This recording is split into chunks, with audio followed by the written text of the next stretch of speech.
Good morning, ladies and gentlemen. My name is Ed Tierney. I'm the Chief of Staff. I'm very pleased to welcome you this morning, and we're all very, very excited to kick off another school year in a week.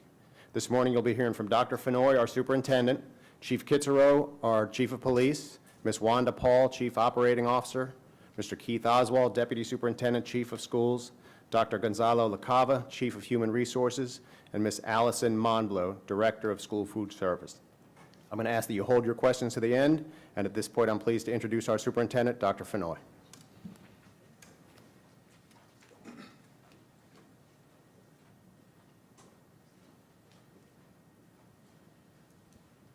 Well, good morning. Welcome back for the 2019-2020 school year. It's our Super Bowl season here at the district, and everyone has been busy preparing for the students to return on Monday. Our back-to-school theme this year is Ready, Set, Goals. And we are asking students and staff to set goals to make this year successful. That means moving the needle further towards achieving the goals of our 5-year strategic plan.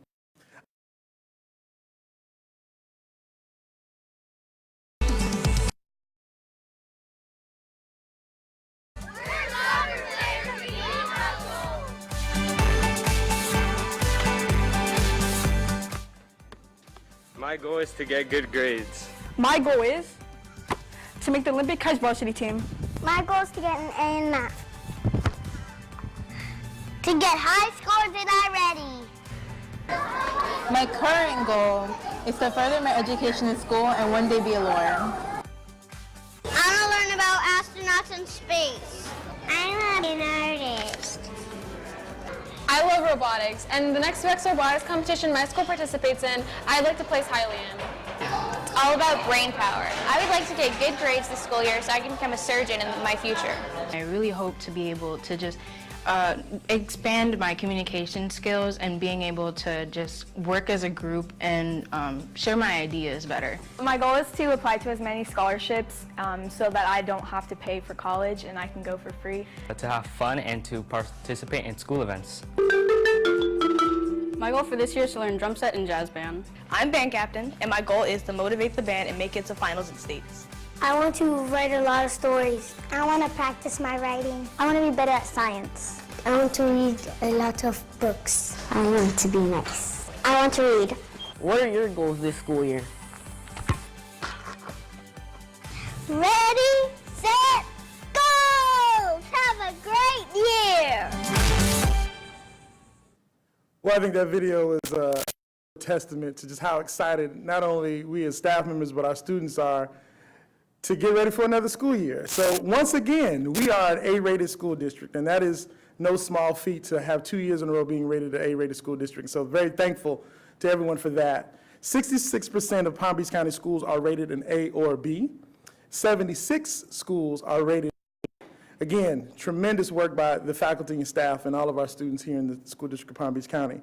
We have no F schools in the district, and for the first time in 20 years, there are no D or F schools in the Glades. Again, my hat goes off to that entire team, that entire community, and all of us for such tremendous outcomes for our students. We have a 91.7% graduation rate, again, extremely proud of that, and we are anticipating an enrollment of 196,000 pre-K through 12th grade students at 179 district-operated schools and 52 charter schools. There are nearly 13,000 teachers that are back at work today preparing their classrooms in the district for the first day of school. Nearly 200 district-operated schools received considerable upgrades and refurbishment over the summer thanks to the penny sales tax. And again, to Ms. Wanda Paul, our Chief Operating Officer, and the entire maintenance and plant operations team for getting us ready. But to get 200 projects done over the summer was, again, a huge feat, and very thankful to that entire team for all of their work. This year, we have a new initiative thanks to a partnership between the Department of Adult Education and Palm Beach State College. This program affords high school students and adult students the opportunity to advance their education and skills through apprenticeships and pre-apprenticeships while reducing the cost of earning certifications. Programs will be offered in both the Glades at West Tech and in Delray Beach at Delray Full Service Center and include programs in high demand such as construction, trades, and medical programs. These hands-on programs strengthen our students' problem-solving, teamwork, and communication skills, while also making them more competitive in the workforce, which is, again, one of our priorities. This is just one example of how we are providing a world-class education and preparing our students for postgraduate success. This remains to be our focus, and we're doing so in a safe and a secure environment.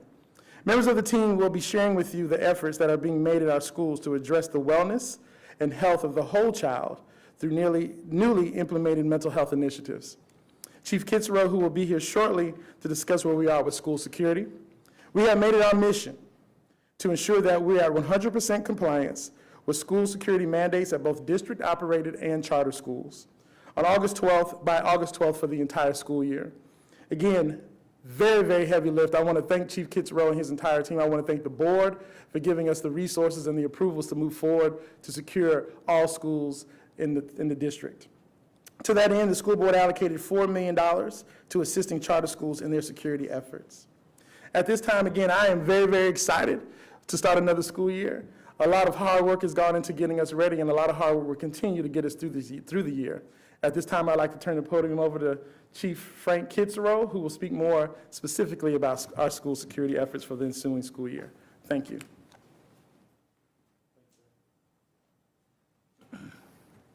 Thank you, Dr. Fenoy, and I'll give you an update real quick, but I just want to say we wouldn't be where we are today without Dr. Fenoy and the support of this school board. This has really been an amazing journey in the last year, so thank you for everything that you do for safety and for us, Dr. Fenoy. So I want to start out with just talking a little bit about how we spent the summer this year. So all of our officers within the department have gone through roughly somewhere between 150, 160 hours of training. That's considerably more than you get at any of the local jurisdictions.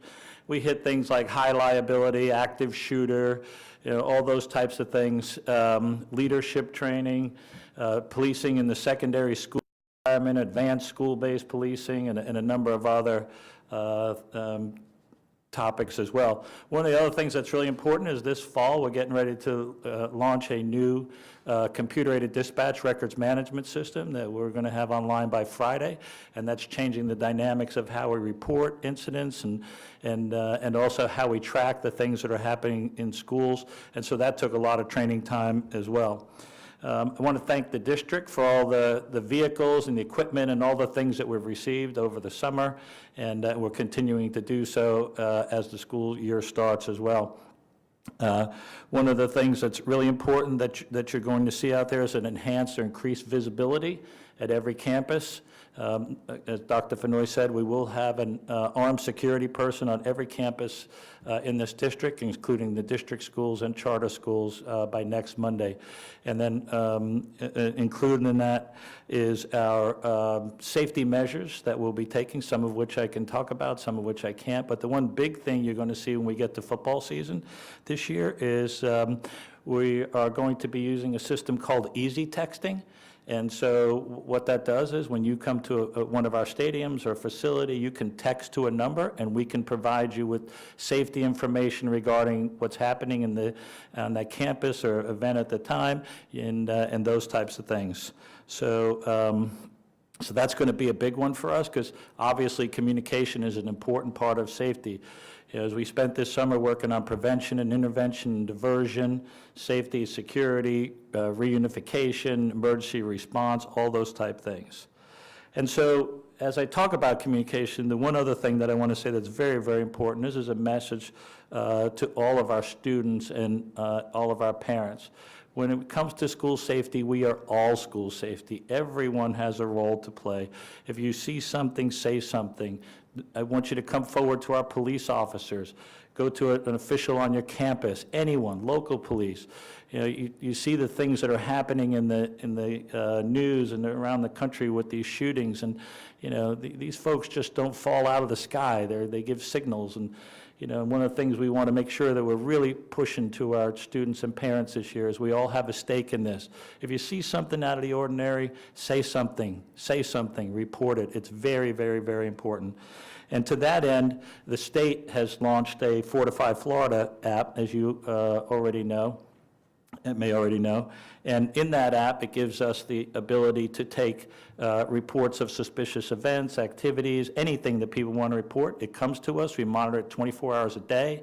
As a matter of fact, some of the things are so important, we're out in the middle of the night taking care of these types of things as they come in. It also gives us the ability to work with the state, and the state takes a look at what's happening here and compares it to other school districts around the state as well. Very, very important tool. And so with that, I'd like to see if we can roll the Fortify Florida video up.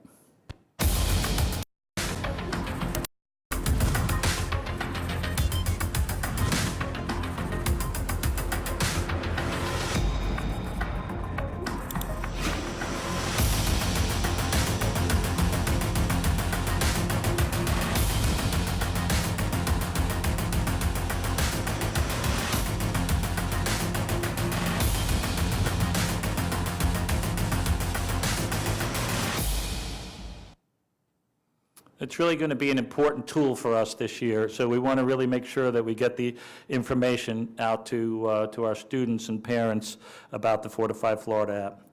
So I will conclude my part of this with this message to our community, to whether you have children in the school district or not. Remember now, the kids are out there. We want you to drive safely. The buses are out there, slow. Okay, watch out for the children in the buses that are out there, and stay off your phone while you're driving. Let's pay attention to what's happening around us. So thank you very much. And it's going to be my pleasure, as always, to introduce our Chief Operating Officer, who I say moves the city twice a day, Ms. Wanda Paul.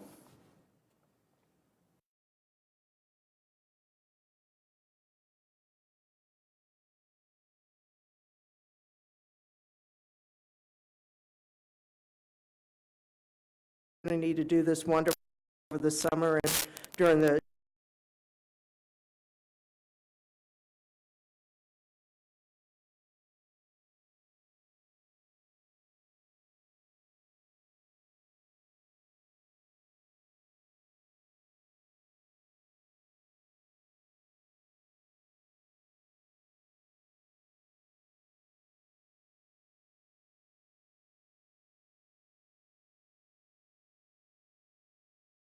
bus attendants, as well as our mechanics, that make sure the buses are moving down the road to get students to school on time.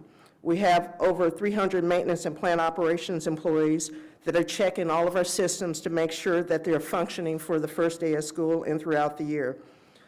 In addition to the amount of work that our internal staff does on a routine basis, I want to thank our contractors for working with us to move the work of our facility construction as well as our security changes forward.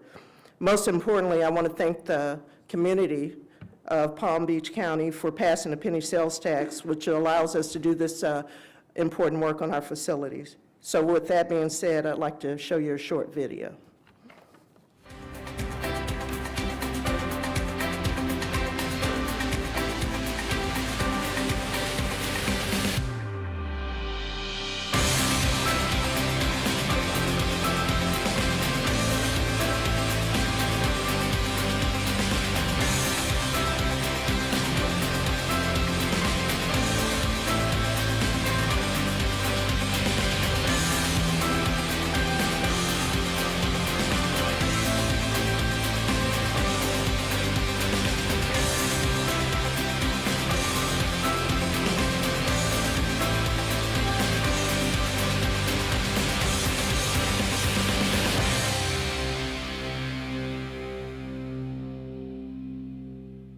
I'm particularly proud of the staff and our contractors for being able to put together our temporary campus for Verde Elementary School.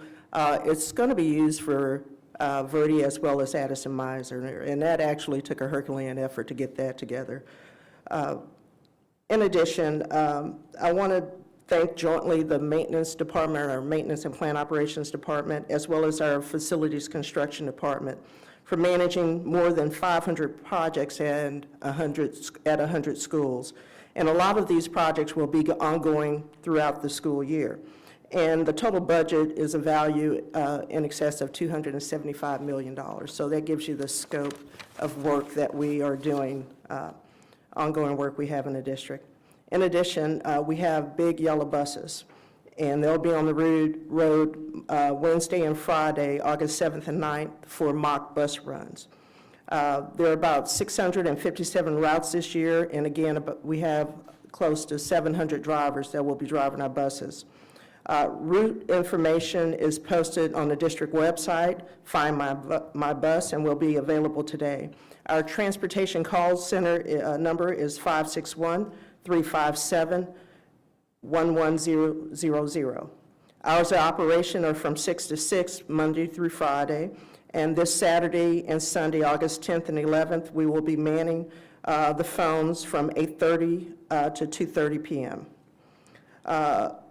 Another note, I said this last year, please do not hit our big yellow buses. We need every one of those buses.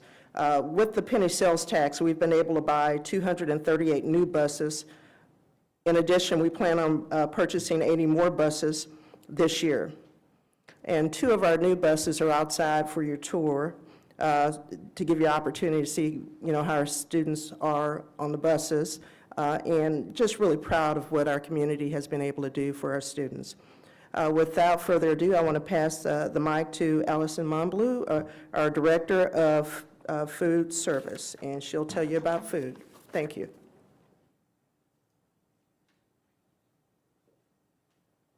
Thank you, Wanda.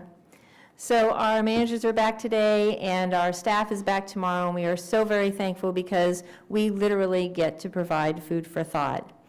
So a little bit about the summer program. Kids go on vacation, but unfortunately hunger does not take a vacation. So we're out there during the summer at about 140 sites. We were offering summer food service, and we provided 783,000 meals to children during the summer. So rolling into this year for breakfast. Breakfast is again free to all students district-wide. So just come on in, join us for breakfast. We have a great breakfast for you. We'll be expanding our breakfast program a little bit with some breakfast carts in some of the schools. So if kids go in or parents go in and see in some of the schools, they'll see a little grab-and-go cart where kids can come up and get their meal there instead of going into the cafeteria.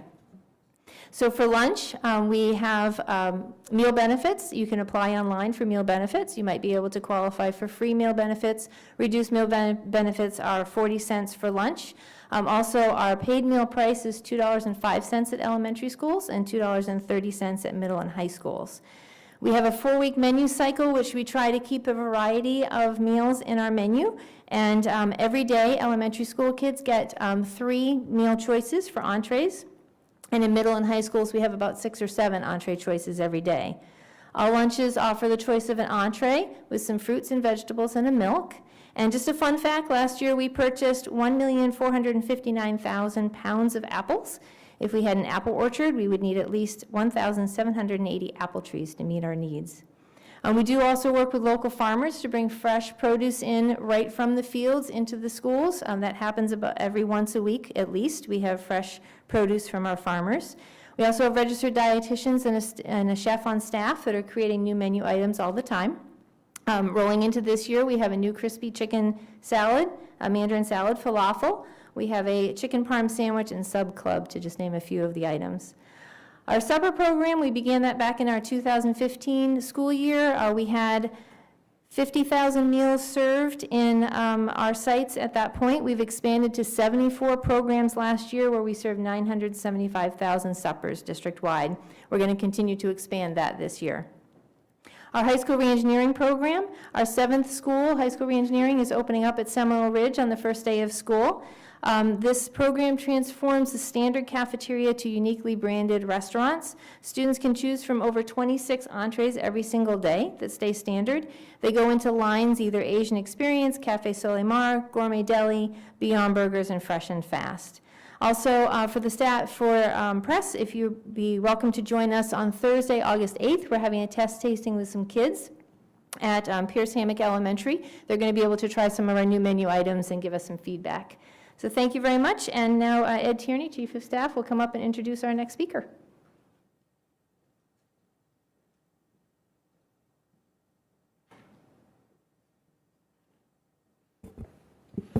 I'd like to introduce Mr. Keith Oswald, Deputy Superintendent, Chief of Schools.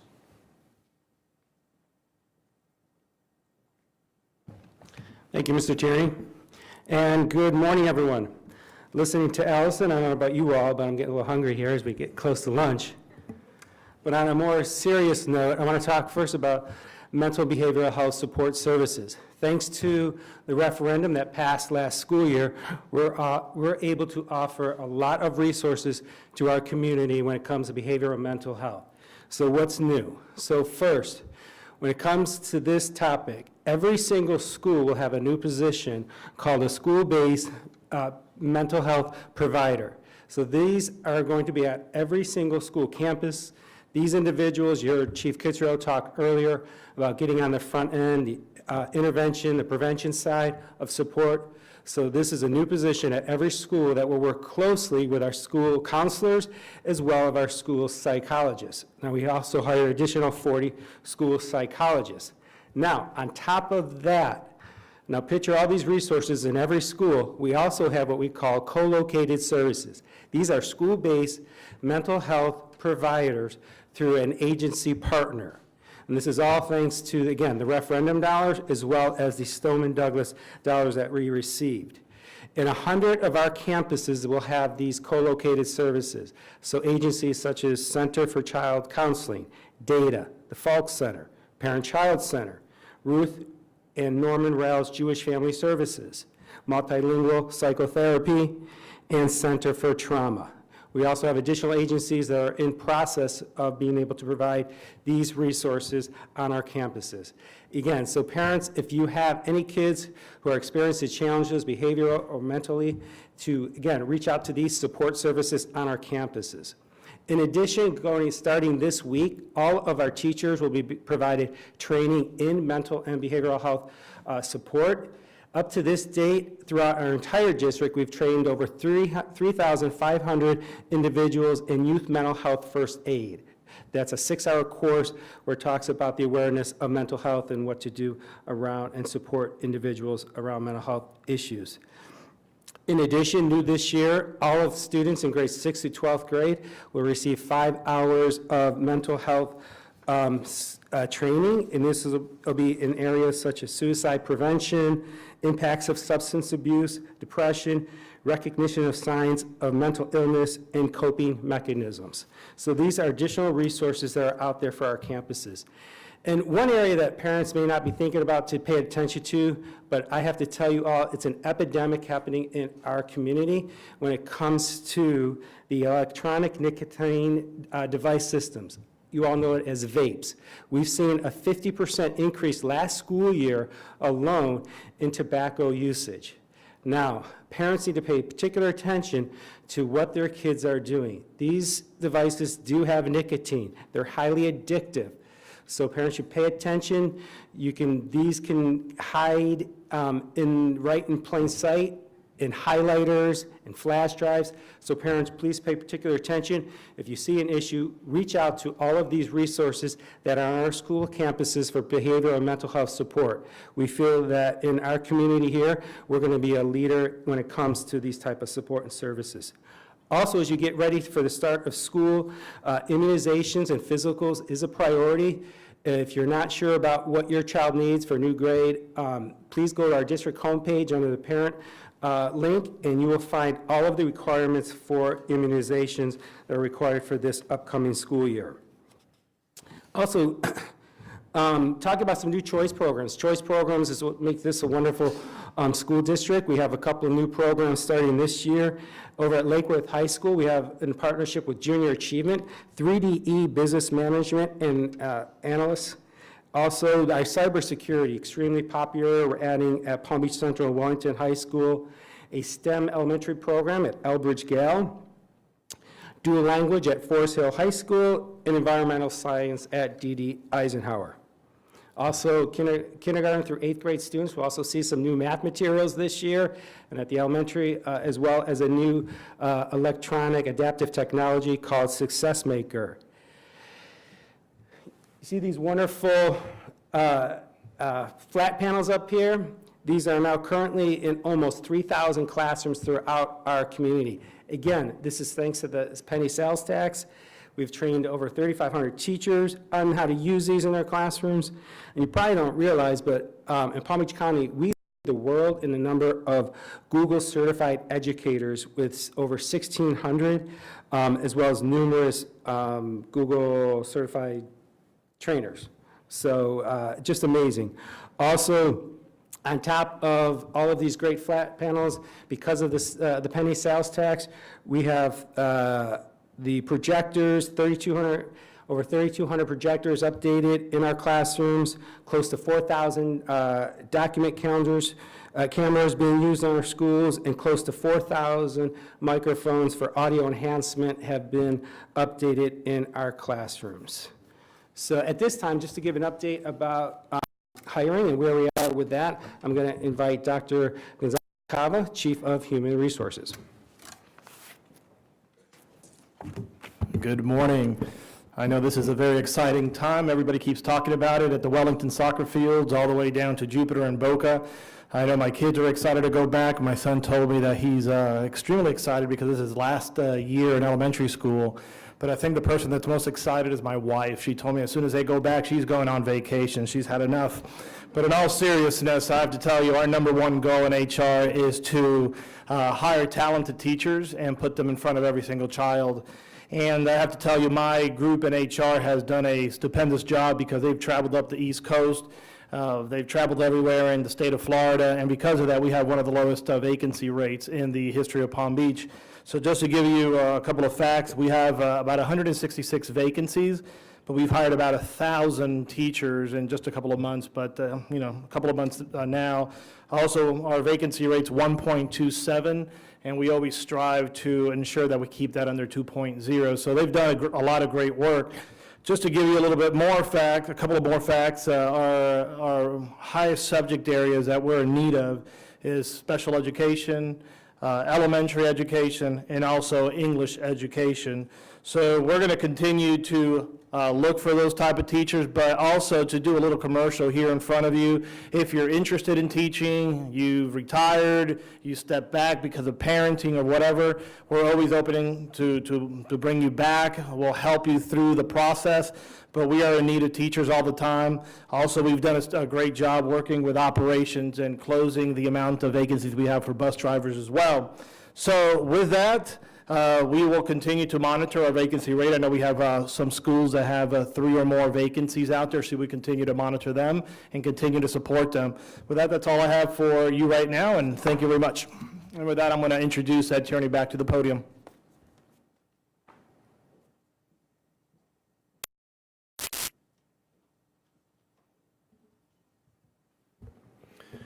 Our communications department has put back-to-school information on our website, palmbeachschools.org, so parents or community members looking for information regarding back-to-school events, please go to palmbeachschools.org. Parents, it is critically important that we can contact you should the need arise, so please ensure your children's schools have your updated contact information. For the media in your packet, you have first day of school reminders, you have a fact sheet with this year's facts and statistics, you have a runner show for the first day of school for both Dr. Fenoy and for Mr. Oswald. In front of the building are some new police cars and a new bus paid for by Penny at Work funds, and the video you saw earlier on the Fortify app is available to you should you wish. At this point, are there any questions for any of the presenters? Yeah, I had a question. It's just about the mental health initiatives that you guys have. So you have the students to have mental health issues. And we look in the Parkland case, the schools were involved, they were checking him every day, but in some cases, you know, parents weren't notified. What are the next steps beyond identifying a student with mental health issues? How do you get that child help and make sure he's not a threat to the community? Do you then link up with the police? Sure. Where does it go from there? Sure. We'll ask Mr. Oswald to come up and answer that question.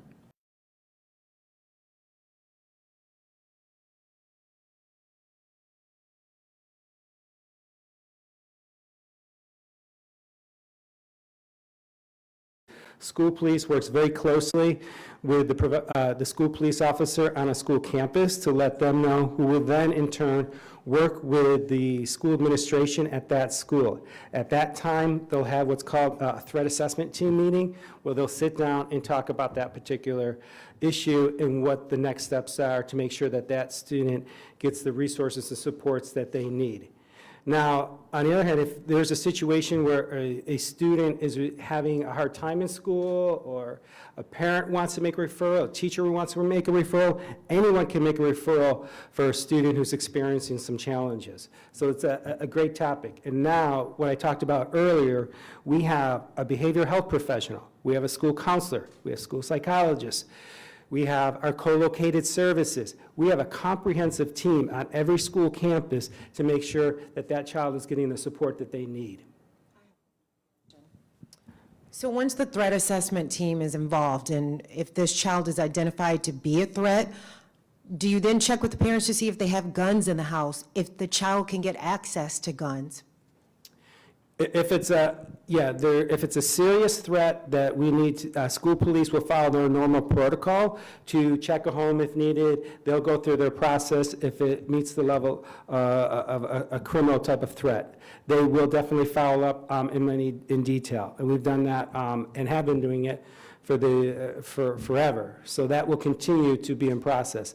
Now, on the other side of that will be, how do we provide the support for the student and make sure that they get the help that they need, and those are the resources that we described. But yes, school police would follow up on that. Okay.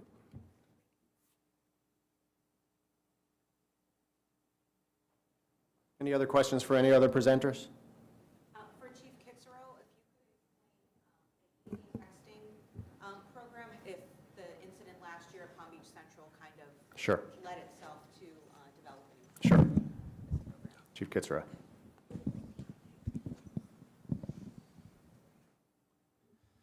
So the question about easy texting, it's a very simple process. Every site will have its own specific texting code that you text to, and then the messages that go out for that particular area will be generic to wherever you are. You have to remember that we have a significant number of schools and venues, and so we want to make sure that we get the most accurate information out to those people within the venue as quickly as possible. But there'll be signs that will instruct people how to text, where to text to, and then you'll start receiving the information. Was the incident at Palm Beach Central, oh, thank you, did that kind of spur the need to do something else to reach people? Well, I would say that definitely highlighted the importance of it, but, our approach to school safety is very comprehensive, in terms of what you've heard me say before: prevention, intervention, diversion, emergency response, and a number of other things. And one of the key pieces to making all that successful is communication. Communication amongst the team, communication with the community, the parents, the students. And so it really comes down to being able to provide opportunities for that communication to occur at exceptional levels.